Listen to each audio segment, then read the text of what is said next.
You're listening to Buy My Merch, a Heads on TV podcast. My name is Marilyn. I'm a musician, and I've been working in digital marketing in the entertainment industry for a decade. I started this podcast as a way to ask artists what it really takes in the modern music industry to make it on your own. Asking questions like, how did you get through it when no one would show up to your shows? Or how did you survive financially when you were selling merch out of the trunk of your car? Welcome to the music industry conversation you've been looking for.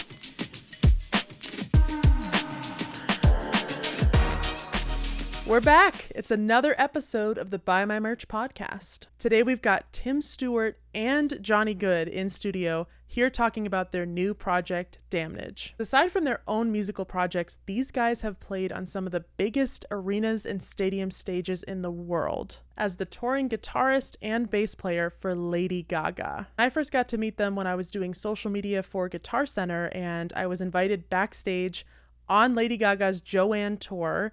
It was the Las Vegas stop at the T-Mobile Arena, and they let me have an entire tour of all of the undersides of the stage, each of their stage setups. Gaga has this really cool piano arc 360 piano. I got to go in it. Easily one of the coolest memories that I have working in the music industry in LA, if not in my life. And when I saw that they started a duo together, I was like, you know what? I want to have these guys on my podcast and ask them some more questions about all of the incredible things that they're doing in this industry. I've been really impressed at how they've been able to keep up such an active artist career for themselves while touring on some of the biggest stages for the biggest artists in the world. I think a lot of artists worry that they can't have it both ways, that if they are known for touring with this huge artist, they can't also be pursuing their own music and have both of those things be successful. Well, I don't really think Tim and Jonny are having any trouble because just a few weeks before this interview, DAMNAGE opened for Jane's Addiction.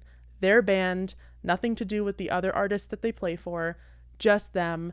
They are still making things happen for themselves. But I think it's time for them to tell you their story. So without further ado, here are Tim Stewart and Jonny Goood from DAMNAGE.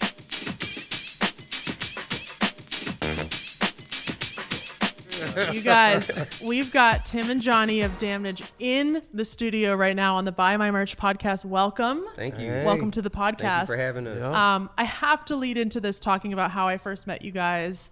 It was quite the spectacle. Get it? Buddy. Get it? You got I all met the these jokes. guys back in 2017 on the Joanne World Tour with Lady Gaga, and I was working for Guitar Center at the time. They invited me back to tour all of their gear.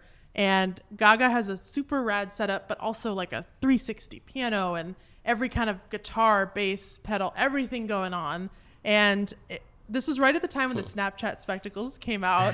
And Guitar Center sent me there with the spectacles. And I remember I gave them to Jonny. Jonny was just running around like every corner, like showing all the cool stuff. What are some of the memories you guys have from that tour? I actually had those spectacles on stage, like Yeah. during the song. Nah, that was one of the highlights, meeting you, linking with Guitar Center, bringing y'all backstage and having that whole, that was a fun time. I forgot what city it was in. Was it? It was Vegas. Vegas. It was Yeah. Vegas. Okay, It was makes Vegas. sense. I remember Yeah, that. I'm pretty sure we probably got killed the night before. Tim probably was definitely hungover. Yeah, I would say so. Well, yeah, that was a fun time. I would say the Vegas show was pretty dope, to be honest. Yeah. There is footage somewhere out there of you on the actual stage, like just full spectacle, everything, like it got the fisheye of every corner. Damn, never seen it. I gotta figure out where that footage went. Never seen it. So you guys having toured with so many cool musicians, you met and have started projects together. How did the first project come about that you guys started? When I first met Jonny, I kind of knew right away. I mean, you Yeah. could just tell playing with people or just talking with someone that there's like an instant connection, like I've known him forever. Yeah.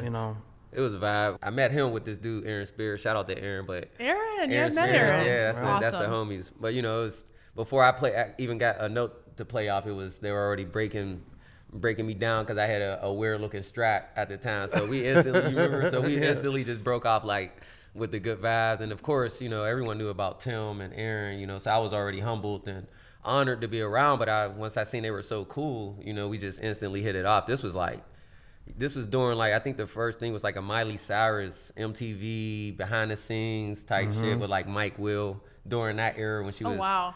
Yeah. The banger. I think the bangers. Yeah, that That's was been bangers. fun to play. So we did that. Yeah, that was super dope. We did like Jimmy Kimmel and some MTV, and then we just from there, we just, hung out more than we made music.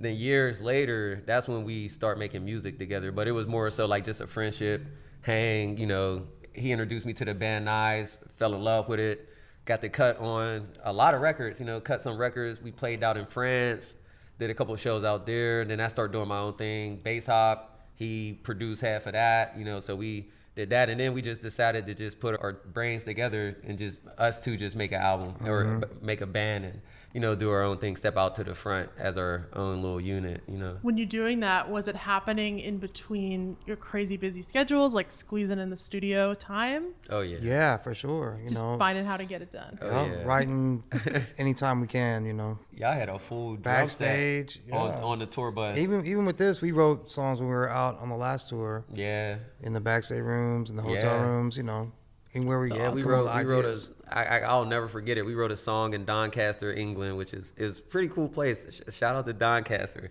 Spent a lot of time out there, yo.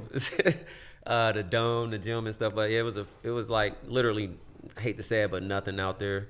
So we were just perfect time. Perfect time, Perfect timing. But you're still traveling miles through farmland to go rehearse with, Lady Gaga, who's the most innovative musician of our era, so it's super inspiring, super fresh because you're in a new country, you're in a new area, so, and then you got time, and then you got drinks too, so like, and then you got weed for me and shit like that.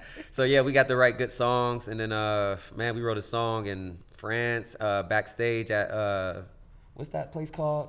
That big spot in Paris that we played? Oh, Stade de France. Yeah, so that was her biggest show, We write and then go perform, so it's wild. Pretty magic, man. It's pretty cool. Playing music, writing, recording, I think it's kind of just a 24/7 music in some kind of way, For you guys especially. Yeah. I think a lot of artists out there really admire and aspire what you've done so far in your career and the way that you've carved your own creative path too while playing with these huge artists. What advice would you give them if they wanted to do what you do, being able to do both? Opportunities for big tours, but also balance putting your own music out. I've always worked on my own music from the time I was young, but if you fall in love with music, those things just start happening for you if you just purely chase them, like if you're just really want to get better, that means you're going to practice a lot more. If you want to play with people, that means you're going to go play with them at all levels. At the small club, in the little church, to the bar mitzvah, to the wedding. You know what I mean? If you love playing, you're just going to go play. Yeah. Like right now, we played a stadium tour, and then we're playing clubs of like 100 people. You know what I mean? So, but it's this for me. It's the same. Yeah. It's like. Shit, that one was 30 people. Yeah. We went from playing in front of 80,000 people or doing like the Dodger Stadium to going back. Our first show was literally DTLA in like a warehouse. Shout out to Punk and Paintbrushes. Amazing situation, nonprofit they got going on over there. Emily, she gave us the opportunity to play. It was, most of it's family and friends, 30, 40 people. Yeah. We went up there and it's funny because you can go find the footage and we're treating it like we're in a stadium. I don't think Tim or myself woke up, picked up our instruments like, I want to go play for the biggest artists. We were just practicing, in a room, playing gigs, playing your favorite song. I just wanted to just be in a band. I picked up the bass to play music in a band with like other dudes. I didn't know it would lead me to touring and playing. Now you got cats picking up instruments solely to be touring musicians, which is I never signed up for that. I didn't even know you could do that, But so I think it's a different time too because of the internet and having that access. When I was coming up, it was the only touring band I seen was Usher.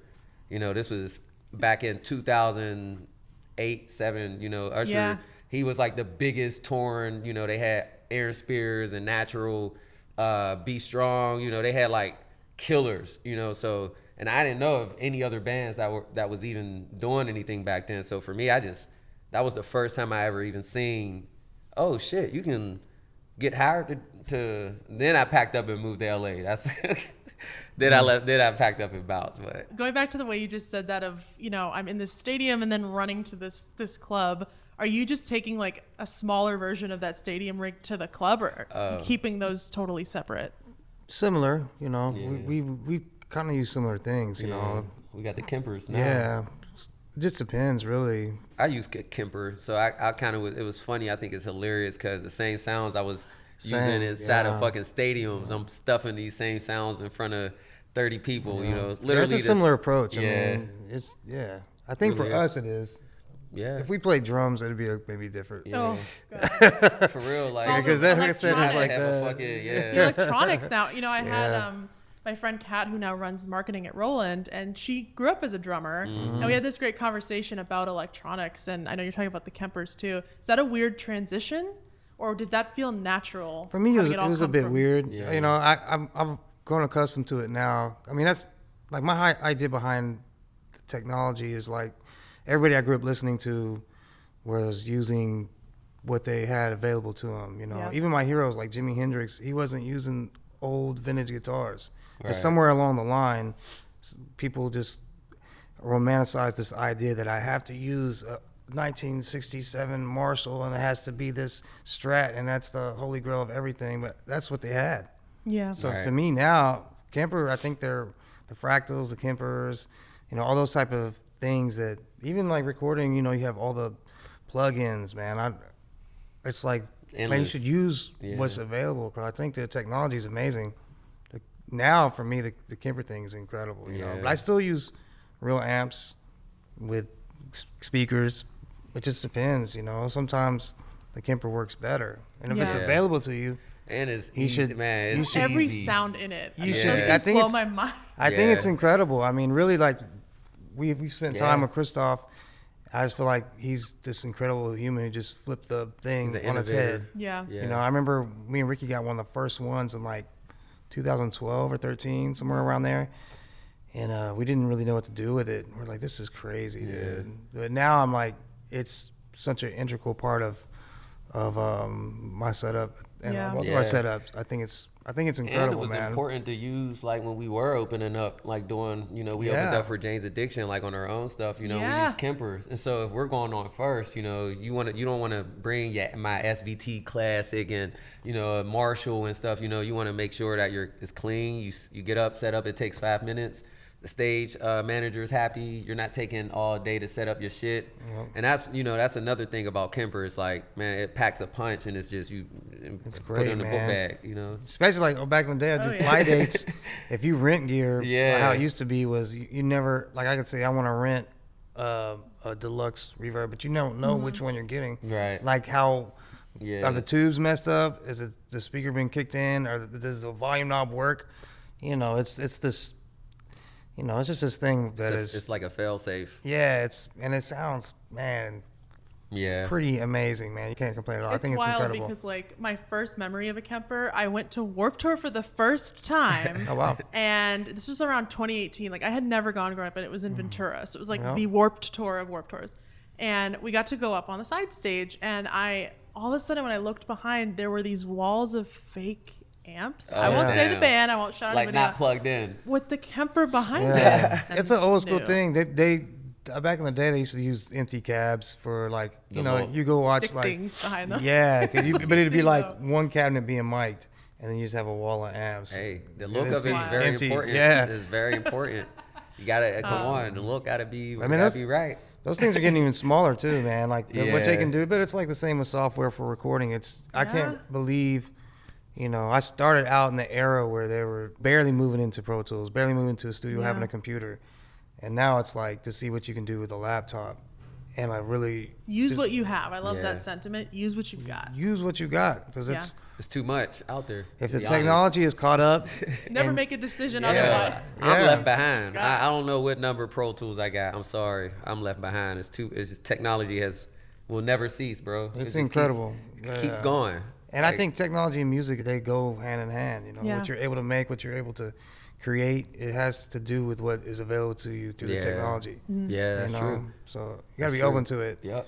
For some reason, my guitar culture is not. I don't know. Or they are. It's like a 50-50 split.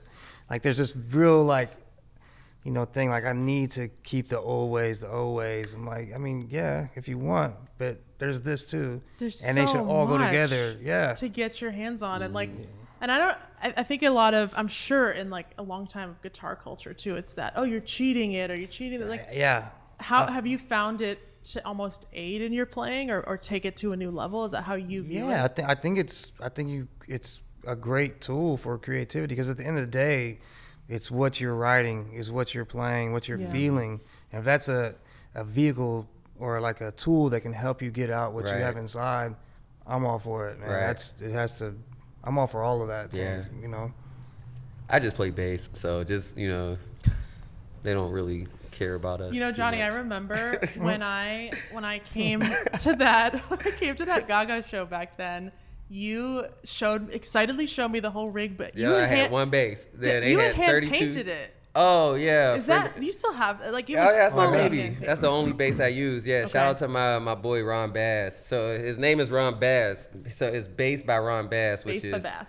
it's so amazing. But shout out to Ron, man. He's a designer, so he does clothes, fashion, architecture. But he's in Forever 21 now. Old time friend of mine. He's done stuff for Ellen DeGeneres, Beyonce, Jay-Z, billboards. But so he's kind of like has like a super unique approach to art. But his old time friend of mine, you know, from back when I was living on the East Coast. So he painted my bass like years before he was, you know, in Forever 21s, and years before I was like playing for big artists and shit like that. It was just my favorite go-to bass, and now it's like the only one I've ever used. It's like the visual I remember from that night was just this like super, I think it was like glow in the dark. There was so much. It probably had glow in the dark strings. It was so bright. Yeah, it definitely probably had, yeah. That bass, you know, that's been there through thick and thin. I've thrown off stages, you know, that thing has been through everything. I remember Bill Molina for engineer and producer with Gaga. He needs me to play this bass like when he does shit with her, and if I bring a different bass, he's kind of like upset. So it kind of got like a tone to it, you know, that people grown accustomed to. It's got Which is sound. cool. Yeah, it's sound for sure. It's that balance of the look is awesome, Yeah, but the it's look is also cool. just this rock. It's a tank. Just wherever you need to take it's it. a tank, and I've worn off the It's back, worn the in. lacquer. You know, I got like the lacquer worn off from like just miles. So now I just don't even want to play nothing else. I just want to keep wearing it out, just so I can say I've worn it out. Well, I definitely want to talk to you guys about DAMNAGE. Yeah. And I wanted to first start by asking, just again, going back to that night, you guys really excitedly gave me this shirt that said Knives on it. You said, we have a new project, it's Knives. And I want to ask if there was a transition from Knives into this new project, or if these are just different worlds and new... Just different worlds. Yeah, different worlds. Different worlds, Different worlds. yeah. Me and Johnny always talk about doing things, and he was doing bass hop, so we were still creating together. We're like 5 minutes, literally live a rock's throw away, you know, so I think it was just like a natural progression. Yeah. And then when we started writing, it was like, we kind of just have to do this. Yeah, Tim, even his daughter and his sister Tish, man, they know so much music. It blows my mind. He grew up in a hip hop environment too, and but I just stayed in one realm. I didn't really explore the options, you know, because I grew up in church, and you know, I didn't know about. You know, I seen that Nirvana's my sister's favorite band was Nirvana. So like all of these big bands I knew about, but I didn't know a thing about like this underground punk culture. But I always had this energy of like this wild, crazy, like crazy hair, dirty, you know, just always had this energy, but I was just a hip hop kid. So when I met Tim, he introduced me to this whole new world of music. And then the band Knives, I'm like, fuck, this is like, I can let out some energy here, you know, instead of, you know, head banging to like some, you know, 808, I can really like dig in and get this passion out. And so from there, I just kept growing, learning about like these different sounds, and you know, fell in love with like the bad brains of, you know, of the world and shit like that. And just that's how I was able to form my 50% of DAMNAGE, was just like through just me being opened up to this whole new sound of music. And it just made a home. It's like, damn, this makes for me way more sense doing this than anything else I've ever did, you know, as an artist. And it was with my best friend too. So it's like, you know, it's perfect. It's like, yeah, let's just fucking. We would do some shows with him, because on the Joanne tour, we did. How many dates did we do? Like 16. We did. Yeah. So we would do the show and then either stay in the city or go to the next Gaga. city. And do shows with Johnny. Yeah. But all along, me and Ricky would say, man, the stuff he's doing is like, it's like without knowing, like Black it's real Sabbath heavy. shit, it's like Black Sabbath. It's all, he's touching all these different areas and without kind of like knowing it. I ain't never I'm heard like, of these. I'm like people bro. telling me like Black Sabbath and this and that. I'm like, yo, thank you. I never listened to these dudes, you know, but they kept telling me like certain things. So I kind of just put bass hop to the side because it was I was making music from a place of like comfort, you know. But then when they introduce an uncomfortable sound and realm of music, like, bro, you're really this, but I've been stuck in this other land, which I still love. You know, I still have music that I'm dropping. I still got bass hop songs and shit down the pipeline one day that just has to get off my fucking laptop, you know. But as an original artist, I'm more so, I found like a home base with like being able to like let myself, you know, be me, scream, look any way I want, you know.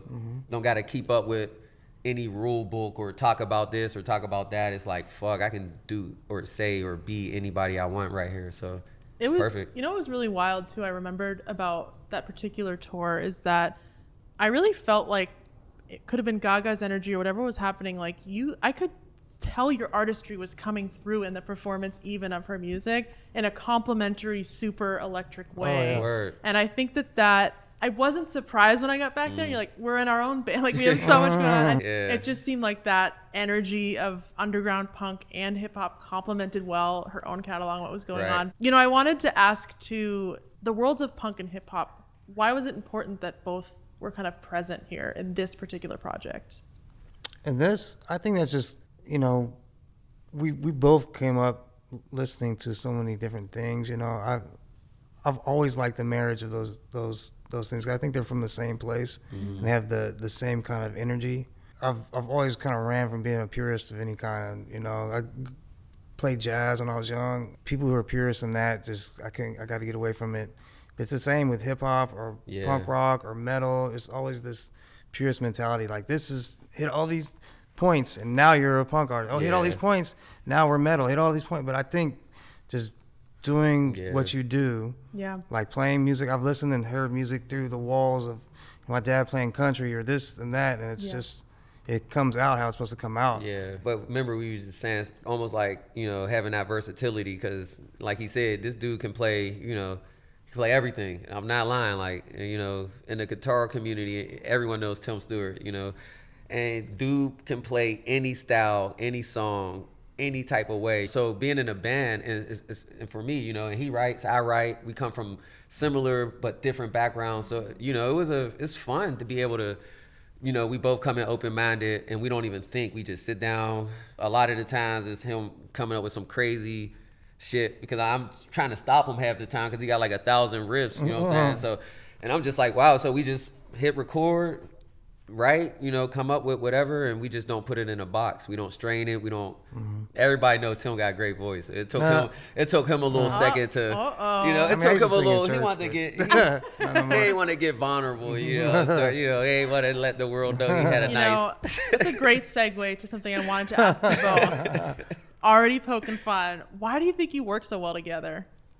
That's probably like that. Yeah, I hate this guy. That's the craziest thing. Now, because of that, though, honestly, like, it's weird because, you know, he doesn't take anything serious, you know, like, but he's a serious dude at the same time, and vice versa. So it's weird. Like, with some people, you know, you just click with. Like, it's like, like I have, you know, a blood brother, and it's the same thing, you know, and it's like, this the only dude I can consider someone as a blood brother. Just because of what we just did. We can, you know, that type of interaction to me is what makes amazing songs. But it's just a family, you know. It's a real family. You know, I was in his wedding, you know, so I think that's what makes it me want to go hard for Tim and for what we're doing, because it's not fake. You know, it's not like something we have to try. I wanted to ask you also about social media, actually. How have you guys used, either for DAMNAGE or anything else you've worked on, how have you used social media to your advantage? I don't know if I do. Yeah, I don't know. I feel like I'm terrible at it, honestly. I feel like I have like vice versa spurts of like okay, I'm gonna do this, and I should do this, and I think this will really work. But then sometimes I don't know. I just don't understand it still, maybe. But you know what I mean? I might have a theory on it though. I think because it's an anomaly of a place we're in as well. It's kind of like, you know, for him, he does Idol, Masked Singer, Lady Gaga, and then all of the stuff we want to do. And then you have a personal life as well. I think a lot of the people you do see on Instagram, that's their job. They might not be Lady Gaga's bass player, or they might not work for this person or that person, you know. So when we're already doing a full-time job and we're creating another full-time job, it's kind of redundant that, you know, and most of the time for me, I've fallen into the trap of having the fan bases of every artist I've ever worked for. Yeah. You know, to where I can't find my fan base. You know, who out of these people are for us? You know, and that's an important thing as well. So, you know, the Instagram thing to me it's like a fleeting object. Like you're chasing a carrot. You know, I don't want to go viral. I don't want to blow up off of social media. You know, I want to just blow up in a garage and go from that to playing in stadiums. Like, you know, we have a very small following count for a band, but we also just opened up for Jane's Addiction. Yeah. You know, so to me, that's what I love about music, you know, and how I see the genre taking a turn is that there's been a little bit too much of social media taking the helms of and creating artists just based off of your numbers and impressions. You know, so for us, we're just back to the roots, writing songs. Hey, and as long as we don't stop, then the situation's going to be good for us. That's, you know, that's what it is. If social media went away tomorrow, how would you market Damnage? Oh, we're good. I mean, I was around before. So I actually School hope us. that. School us all. Hey, yo, I mean, can we actually like... you do what we're doing now? You I think make the music real and play comes back, shows. you know what I'm saying? Not to say like the fake is taking over, but I think for us it's kind of like, man, that's what we were doing. I mean, I was planning houses, you know, like Flyers, was it like pushing even now, you know, when I was doing bass hop, you know, back in 2016, 17, I was treating it like I didn't have Instagram. I was passing flyers out in North Hollywood, and you know, we were hitting, you know, email chains, and I think social media for artists like us actually kind of like pushes us down, you know, because we aren't wizards on that type of shit. Like he's a wizard on his guitar, which is why he can't be a wizard on Instagram.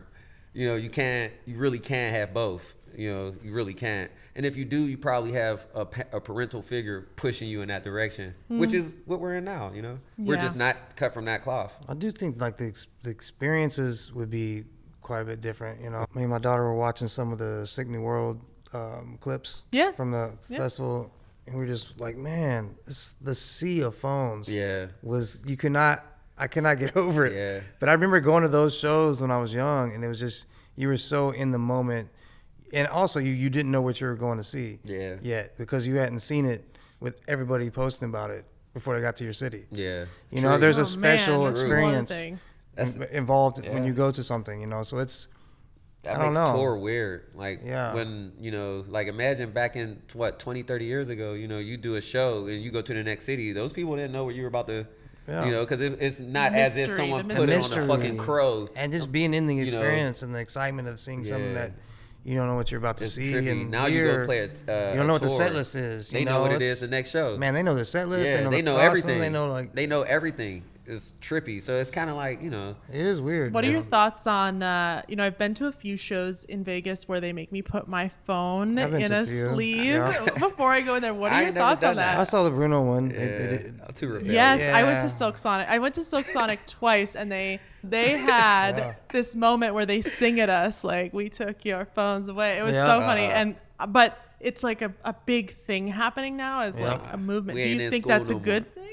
Nah, not. I mean, I'll just be honest. Man, we ain't in elementary school. Ain't nobody taking my Yeah. phone. Cause I mean, we're also living in wild times too. What if I need my phone? Your song ain't more important than me having a phone.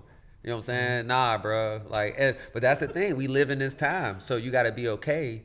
I could never see, you know, not to talk shit on the artist doing that, but I don't see every, you know, artist doing that. You know, it's because it's not that serious. It's not taken over. I will say that it's very sort we of. live in those times. I think you you know? have to feel be. like, There's a okay, certain that's level of wild. artists that can do it as well. You know? Yeah, You have to yeah. be at a.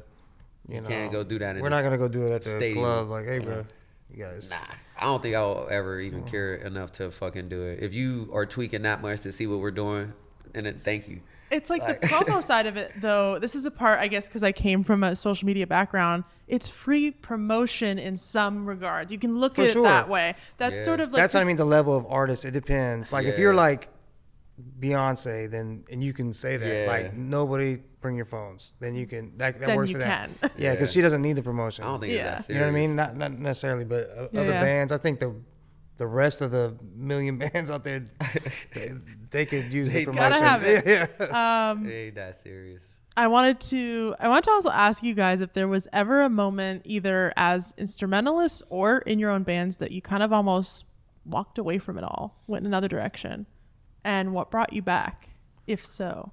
Man, I've had that a couple times in my life. Just yesterday, say no. Yeah, yeah. It's man, being a musician is like you're just in the Wild West, man. Yeah. There's no regulations. There's no nothing to fall back on, really. You know, if you're fully in it. Yeah. So I've had that feeling a bunch of times in my life. You know, it's tricky, especially when you have responsibilities. I have 2 kids. Yeah. But I remember there's a point in time, I don't know, years ago where, I was just not lining up. I was like, man, I have to do something else. I don't know if I can do this. Because it's not just financially, but it's also the close calls. Like when I came here, I was in the band, we had a deal and then lost the deal. And, we were almost there. Right. Now I'm like in the dungeon. So it's these 20 years these highs and lows Yeah. that you have to manage. They're gotta extreme be fit. highs and lows. Like you gotta be, mentally fit to be able to deal with that shit. Like even for me, before Gaga, I was broke, busted, and disgusted, as I like to call it. That's what we say out in Pittsburgh: broke, busted, and disgusted. So do you remember getting that call then? Yeah, it was from this fool. Yeah, but that's the thing. Like and that was during the times where I was writing bass hop, and I quit a gig, to pursue my own, career in artistry or whatever you want to call it. And from there you go broke. But I mean, I've also been broke coming off a fucking tour too. If you're going to be a musician, music is short for musician, so I think it serves you more purpose to actually create you can create a steady flow of creation or income or on your own, but if you depend on a phone call, you're going to, one day that well's going to dry up on you. You might be fortunate, you might have the fortunate careers that we've had. I've been in LA, he's been here 20 years down there, if not more. I've been here for almost 15, it's solely straight off of guitars, but everyone's not that fortunate. And if you are, you're still suffering to some aspect if you're not doing your own thing. But it's also the most beautiful journey on the fucking planet, because you're making music, you're playing music, you're making people feel good, and you're traveling the world too. So you really don't need that much too. It depends on what type of person you are, because what are you searching for? I'm searching for good people. I want to see the world. I never thought I would be in Japan. You know what I'm saying? I never thought I'd be in LA so it's just like, damn, just remembering where you come from and seeing how far you've actually come too, and being broke in between all of that shit. You got to, you gotta be broke a little bit, dog. You stop lying. If you think back, way back again, if you were back in a place now where you had to learn your instrument all over again, how would you get started? Like YouTube. What? Yeah. Oh my God. Right to YouTube? Man. What kind of gear would you get? Like if you were just getting started? I think you start off with the worst gear you could find. You got to. I feel like nowadays there's not as much bad gear. Yeah. Like when I was starting, it was just like the shittiest little amp and like a Boss distortion pedal. You know what I mean? Now it's like you probably can sound pretty good with guitar. A lot of things that are not expensive now. Some of that stuff's indestructible too. I talk about an interface that I had for like 10 years. Still have it. Yep. Works fine. Same. And was maybe $100. Like it's not, it really just has to do with the function of why you need your gear. Yep. And I just like asking that to just like total pros in this space, because I know you guys would think, grab whatever. Grab whatever you can get my bass, that's on. for me, my bass is the same one I practiced on. Like my first gig I've ever got is the same bass I use. Yep. So, but YouTube, I came That's a up. game changer. What do you guys think of as like, what do you think of those tutorials? Like, can you really learn from the bottom up? I learned. I'm self-taught, so I don't know if you did a lot on you. I know you provided. No, it was. I'm saying it was not around. You didn't have YouTube. I had YouTube. I don't know. I mean, I think you have to have the in-person performing, like playing in front of people. Right. Oh yeah. I don't know about. Yeah. I think the lessons are good. I think in person that's great, but there's a lot you can do if you don't have the means to do that. You can YouTube. There's so much online, but I don't think you can escape. Playing in front of people. That's the good thing about like. That's the best lesson of all. Messing up. Yep. Like figuring out what works, what doesn't work. It's nothing. There's nothing better than that. Yeah. I mean that's what it is. It's like cooking for people. Yeah. I could cook all day. If no one ever ate my food, then what the hell's happening? So you really have to put yourself out there and. Yeah, a lot of new musicians probably don't as much, just because you can learn a shitload just off of your computer.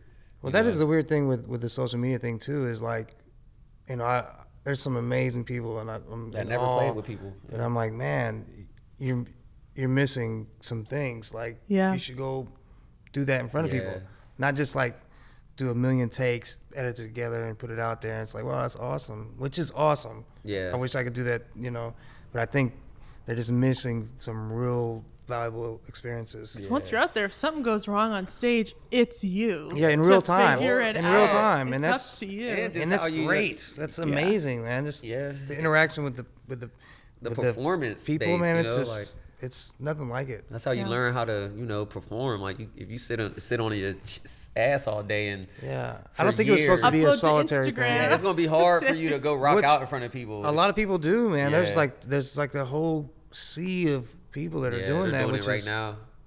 I mean, I just never wanted it to be a solitary thing, I didn't want to. It was kind of fun sucking in front of people for a long time until you just woke up in front of what we're doing now, But shit, I've been in some shitty situations as a bass player early in my career, getting kicked off of stages and playing behind curtains with the real bass player, and you know what I'm saying, like all of the above. I never had the opportunity to play and post something on, you can scour my page, you'll probably find 7 videos, of that, but you just gotta get out there. You just gotta get out there. You can't get around it. You gotta get out there, man. You want to post on Instagram and all that, and again, which is rad. You should do it. Yeah, and Heads on TV has such a digital audience, and that's why the next generation feels that their entry point now is digital. And I think you guys especially, like, you've had so many opportunities, just like you said, suck on stage until you got these bigger opportunities.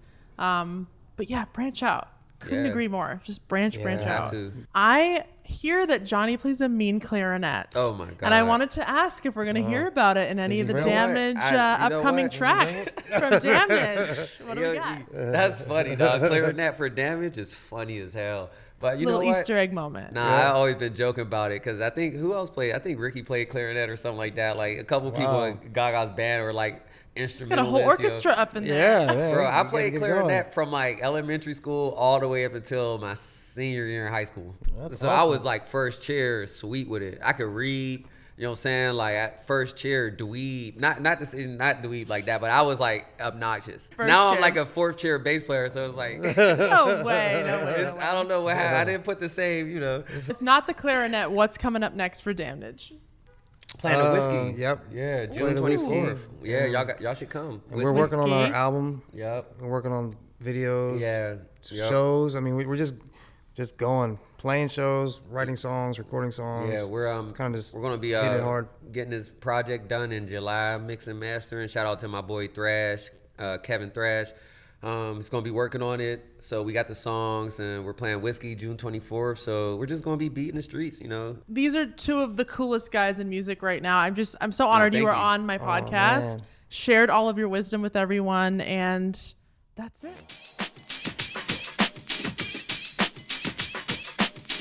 Hey everybody, Marilyn here. Thanks for listening to this episode of the Buy My Merch podcast. Did you know that you can book a one-on-one session with me to help plan your next big music industry move? Heads on TV's Sessions program positions me as your in-between manager. Because you're not quite ready for a full-time manager yet, but you are looking for someone you can regularly bounce ideas off of. Together, we'll work on things like release strategies, TikTok ideas, and, of course, building out your artist universe. And our first session together is always free. You can learn more about these sessions, including pricing and even my credentials in the music industry, at headson.tv/sessions. That's headson.tv/sessions.